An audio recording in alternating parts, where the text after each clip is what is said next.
She said, "You need to turn down that promotion. I'm not moving to Silicon Valley for your career." I replied, "I'd never force you to move." Then I accepted the job. She found out how serious I was when the packers showed up for my things only. I, 29 male, just made what's either the best or worst decision of my life. Sitting in my empty apartment right now, boxes everywhere, and I honestly don't know how to feel. 3 weeks ago, I got the call. The call. Senior software architect position at one of the major tech companies. Not FAANG, but close enough. 195K base, stock options, signing bonus, the works. The catch? It's in Silicon Valley. I'd have to relocate from the Midwest. I've been with my girlfriend Helena, 27, for 4 years, living together for 2. When I got home that day, I was bouncing off the walls with excitement. This was it. The opportunity I'd been grinding for since college. The late nights, the side projects, the boot camps, all leading to this. Helena's reaction was not what I expected. "That's nice, babe," she said, barely looking up from her phone. "When did you say no?" I thought she was joking. "What?" "I haven't responded yet. I wanted to talk to you first." That's when she put her phone down and gave me this look, like I was a child who just asked for a pony. "Marcus, you're not seriously considering this." "Why wouldn't I? This is huge, hell. It's almost triple what I'm making now." "Money isn't everything," she said, which was rich coming from someone who insisted we eat out 4 nights a week and buy name brand everything. "My whole life is here. My family, my friends, my yoga studio. You can't expect me to just abandon everything." Here's the thing about Helena. She works part-time as a social media manager for her friend's boutique. Makes maybe $25 a year. Not knocking the work, but she's always talked about wanting more. Travel, nice things, a house. This job would give us all that. "We could visit," I suggested. "It's a 2-hour flight. And think about what we could do with that salary. You could start your own business, or not work at all if you didn't want to." "I like my job," she said, which was news to me considering she complained about it constantly. "And what about my family? My mom needs me." Her mom lives 45 minutes away and they see each other maybe once a month. But okay. We went back and forth for hours. I suggested compromises. I could go first, get settled, she could join later, we could try it for a year, we could keep our apartment here as a backup. Every suggestion was shot down.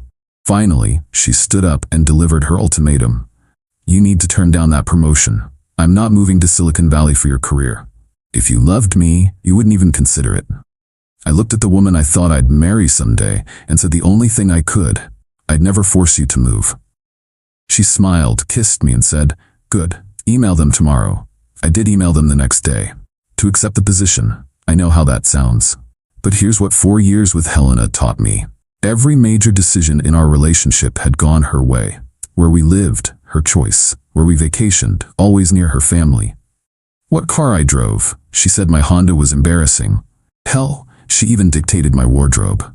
I'd convinced myself it was compromise, but looking back, it was just me folding every single time. This job was my line in the sand. I didn't tell her. Cowardly, maybe, but I knew she'd make the next 3 weeks hell if she knew. Instead, I quietly started preparing. Opened my own bank account. We had separate finances anyway. Started researching apartments. Began sorting through what I'd take and what I'd leave. The company gave me a month to relocate. They provided a moving service, temporary corporate housing, the whole package. I scheduled the movers for a Tuesday when Helena would be at her weekly spa day with her sister. That was yesterday. I left for work at my usual time but went to a coffee shop instead. The movers texted when they arrived. Professional crew had my stuff packed and loaded in 3 hours. I'd marked everything that was mine. My desk, my gaming setup, my clothes, my books. Left all the shared stuff, the furniture we bought together, even the TV I'd paid for but we both used. I'd typed up a letter explaining everything. Left it on the kitchen counter with my tea and a check for 2 months' rent. Lease was in her name anyway. My phone started blowing up around 2 p.m. What the hell is happening? There are movers here. Where are you? Marcus, answer your phone. This isn't funny. Are you seriously doing this? I didn't respond. What was the point? We'd already had the conversation. Then the calls started. A lot of them. I let them all go to voicemail. Finally sent one text. I told you I'd never force you to move. The apartment is paid through October. Good luck. Then I blocked her number. My flight to California is tomorrow morning. Already had my first day at the new job. The team seems incredible. My temporary housing has a view of the mountains. For the first time in years, I'm excited about my future. But I'd be lying if I said I wasn't scared too. 4 years is a long time. Despite everything, I did love her. Or at least, I loved who I thought she was. My best friend thinks I'm a legend. My mom thinks I'm an idiot. My sister said, about damn time. I guess we'll see who's right. Update 1. Currently writing this for my temporary corporate housing. The last few days have been intense. First, the job is incredible, even better than I imagined. My team is brilliant. The projects are cutting edge, and I'm already learning more than I did in 3 years at my old job. My manager took me to lunch on day 1 and laid out a growth path that could have me a principal engineer in 3 to 5 years. The campus has a gym, free food, and people actually seem happy to be there. But y'all aren't here for my career updates. Helena found ways around the block. Mainly through my family and friends, the entitlement has reached levels I didn't know were possible. Day 1 after the move, my mom called. Marcus, Helena is hysterical. She says you just abandoned her. How could you do this? Mom, I told her about the job. She demanded I turn it down. I didn't. But to just leave like that, without talking? We did talk for hours. Her position was I had to turn it down or we were over. I chose the job. That poor girl is devastated. That poor girl was apparently devastated enough to drive to my mother's house and sob on her couch for 3 hours, painting me as a monster who'd left her with nothing. She conveniently left out the 2 months' rent I'd paid, or the fact that she'd issued an ultimatum. Day 2, my best friend Jake called. Dude, Helena is losing it. She's been calling everyone, saying you left her homeless and broke. She has a job and I paid 2 months' rent. How is that broke? Yeah, about that. She's telling people you cleaned out the apartment, took everything, even her grandma's china. I took my gaming setup and my clothes. I have photos of everything I took and none of it was hers. I figured, just wanted to warn you, she's on a campaign. Day 3. This is where it got interesting. Got a call from an unknown number. It was Helena's mom, Darlene. Marcus, what you've done is unconscionable. You've destroyed my daughter. Darlene, I accepted a job. Helena chose not to come with me. A job? A job? You threw away 4 years for money? I threw away 4 years because your daughter thinks she can control every aspect of my life. She told me about this so-called promotion. $200K, please. No tech company pays that much. You're either lying or you're going to get scammed. I actually laughed. Darlene, I'm already here, already working. The job is very real. Well, I hope it's worth it when you're old and alone. Considering I'm 29, I'll take my chances. She hung up on me. Day 4. Here's where Helena really showed her true colors. I got a text from an unknown number. It was screenshots of Helena's Instagram stories. She'd posted, when you support someone through their struggling years only to be abandoned the moment they make it. Remember, ladies, if he's willing to leave you for money, he was never yours to begin with. Followed by, packing up the apartment he left me in, alone. Because apparently, love means nothing when there's a paycheck involved. The comments were brutal. Dozens of her friends calling me trash, a user, a narcissist. The narrative was that I'd used her for support during my struggling years, when I was making $65 and paying 70% of our bills, and dumped her the second I got successful. But the best part, the final story. If anyone knows any good lawyers, DM me. I need to know my rights. 4 years together should mean something legally, right? That's right. She was researching if she could get alimony from a boyfriend. Jake screenshotted everything and sent it to me with, "Bro, she's lost it." Also, common law marriage isn't a thing in our state, I checked. Day 5, today, woke up to an email, not from Helena, from her father who I'd met maybe 5 times in 4 years. Subject regarding your obligations. Marcus, I'm writing to discuss the situation you've created with my daughter. As you know, Helena made significant sacrifices to support your career ambitions. She turned down opportunities, invested her time and energy in your relationship, and built her life around your partnership. Your sudden abandonment has left her in a precarious position, both emotionally and financially. While there may not be legal obligations, there are certainly moral ones. I propose the following. 1. You continue paying her rent for 6 months while she transitions. 2. You provide a separation settlement of $25,000 for her pain and suffering. 3. You return to mediate a proper ending to the relationship. This is a generous offer considering the circumstances. I await your response. Robert. I actually had to read it twice to make sure I wasn't hallucinating. This man, who couldn't be bothered to attend his daughter's birthday parties, was now trying to negotiate a breakup settlement for a girlfriend. I forwarded it to my new company's legal team. They offer personal legal consultation as a perk. Silicon Valley is wild. Their response was basically, "Lol, no, but keep all communications in case she escalates." I didn't respond to Robert, but I did respond to something else. See, Helena had one more card to play. She reached out to my ex, Sarah, the one person she knew I'd still have complicated feelings about. Helena convinced her to text me. "Hey Marcus, heard about what happened with Helena. That was really cruel, even for you. I thought you'd grown since we dated." Guess I was wrong. That stung, not gonna lie. Sarah and I had ended things amicably 2 years before I met Helena. We'd just grown apart. To have her think badly of me. But then I remembered something. Sarah follows me on LinkedIn. She would have seen my job update, so I checked Helena's Instagram again. Jake was my spy, and there it was. A comment from Sarah on Helena's abandoned me post. "So sorry this happened to you, hun. Some people only care about money. You deserve so much better." Sarah, who knew exactly what job I'd taken because I'd posted about it. Sarah, who knew what tech salaries look like because she works in HR. Sarah, who was choosing to play along with Helena's victim narrative. That's when I realized I wasn't just leaving Helena. I was leaving an entire circle of people who thrived on drama and manipulation. Blocked Sarah's number. Blocked Robert's email. Told Jake to stop sending me updates unless Helena did something that required legal action. Then I went for a hike in the mountains because I can do that now. Because I live in California. Because I chose my career and my future over someone who saw me as nothing more than a wallet with legs. The entitlement is staggering. The expectation that I should pay her to exist, that I owe her money for, what exactly?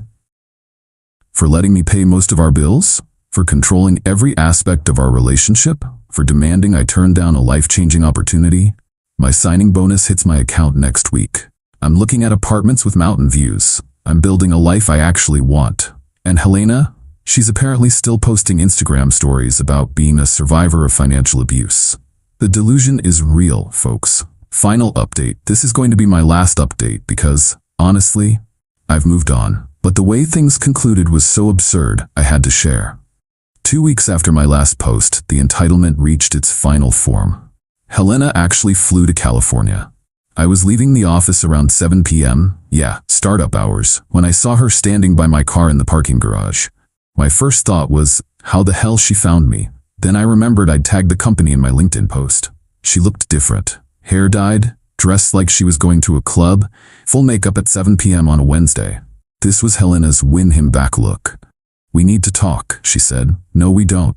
Please leave." "I flew all the way here, Marcus. The least you can do is hear me out." Against my better judgment, I agreed to get coffee at a public place nearby, mostly because I wanted witnesses if she went nuclear. The conversation was illuminating. "I've been thinking," she started, stirring her latte. "Maybe I was too hasty. Silicon Valley could be an adventure." "Helena, you made your position very clear. You weren't moving for my career." I was emotional. "You surprised me. But I've been researching, and you were right. There are so many opportunities here. I could start my wellness blog, maybe open a boutique yoga studio." There it was. She'd done the math on my new salary. "That's great, but we're not together anymore." Her face went through about 6 emotions before landing on indignant.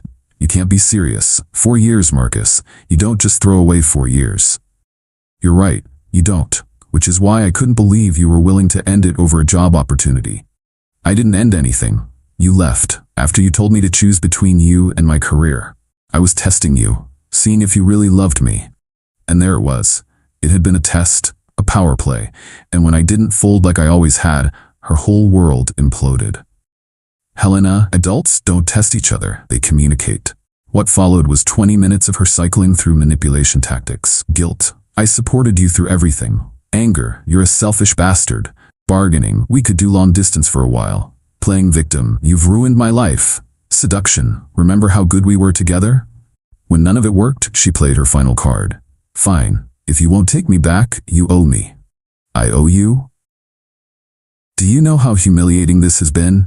Everyone knows you left me. My reputation is ruined. The least you can do is compensate me for the damage. Your reputation is ruined because you told everyone a fictional sob story. I want $50,000. I actually laughed, out loud, in the coffee shop. For what? Emotional damages, lost opportunities, the fact that I had to restructure my entire life because of your selfishness. Helena, I'm not giving you $50,000. Then I'll sue you. For what? Breach of implied contract. We had plans, a future. Good luck with that.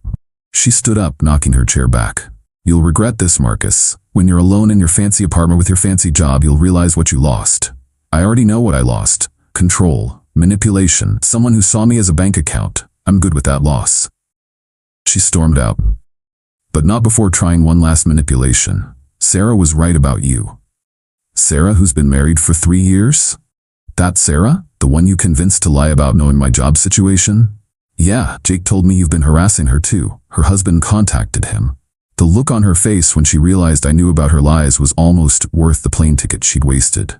That was 2 weeks ago.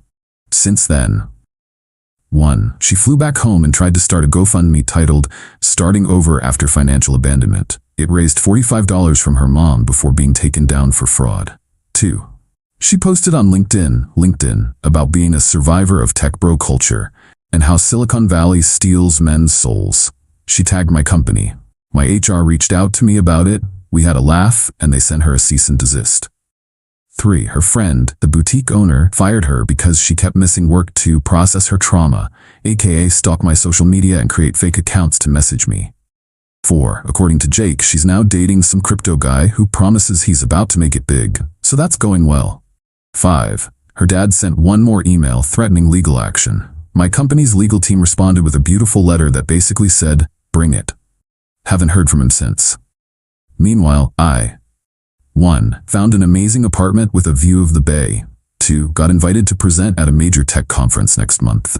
3. Started dating a software engineer from my team. Yes, we disclosed to HR. 4. Received my first stock vest worth more than Helena wanted in damages. 5. Actually feel happy for the first time in years. The funniest part? My mom called last week. Marcus, I owe you an apology. Helena, she showed up here again, demanded I give her your new address so she could claim her belongings. When I said you took nothing of hers, she admitted she just wanted to see your apartment to prove you were living beyond your means without her. I'm starting to see what you dealt with. Thanks, Mom. Better late than never. Also, she asked to borrow money. Of course she did. I gave her $20 for gas and told her to lose my number. I love my mom. So that's it. The woman who demanded I give up a $195,000 job to stay in a dying Midwest town where she could continue controlling my life while contributing nothing, is now single, unemployed, and trying to scam cryptocurrency bros. The entitlement never stopped. Even at the end, she genuinely believed she deserved tens of thousands of dollars for the crime of me accepting a job she didn't approve of. But here's what I learned. When someone shows you who they are, believe them. When they issue ultimatums, call their bluff. When they try to control your future, choose yourself. Because at the end of the day, the right person would have said, this is amazing, how can we make this work? Instead, I got, turn it down or we're done. Well, we're done. And I've never been better.